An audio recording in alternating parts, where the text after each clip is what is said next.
بیوقوف لڑکی۔ ایک گاؤں میں ایک لڑکی رہتی تھی جس کا نام زہرا تھا۔ زہرا بہت ہی بیوقوف تھی اور اکثر عجیب و غریب کام کرتی تھی۔ ایک دن اس نے سوچا کہ وہ اپنے دوستوں کو دکھانے کے لیے ایک رنگین پتھر خریدے گی۔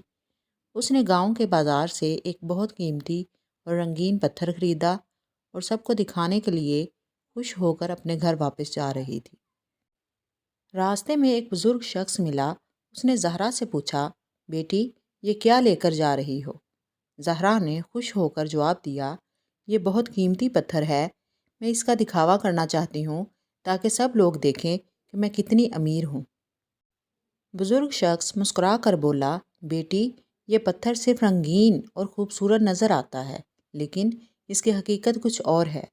یہ پتھر صرف دکھاوا کرنے کے لیے نہیں بلکہ اس کا صحیح استعمال کچھ اور ہونا چاہیے۔ زہرا نے بزرگ کی باتوں کو نظر انداز کیا اور بازار کی رونق میں گم ہو گئی۔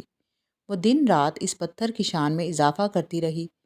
ایک دن جب وہ پتھر کو پانی میں ڈبونے گئی، وہ پتھر پانی میں غرق ہو گیا اور زہرا غمگین ہو گئی۔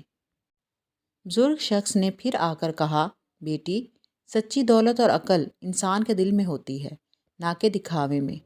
زہرا نے اس وقت سمجھا کہ دکھاوے کی کوئی حقیقت نہیں ہوتی اور اصلی چیز وہ ہوتی ہے جو دل سے نکل کر زندگی میں کام آتی ہے۔ اخلاقی سبق: ہمیں اپنی زندگی میں دکھاوے سے بچنا چاہیے اور اپنی اصل قیمت اور صلاحیتوں کو سمجھنا چاہیے۔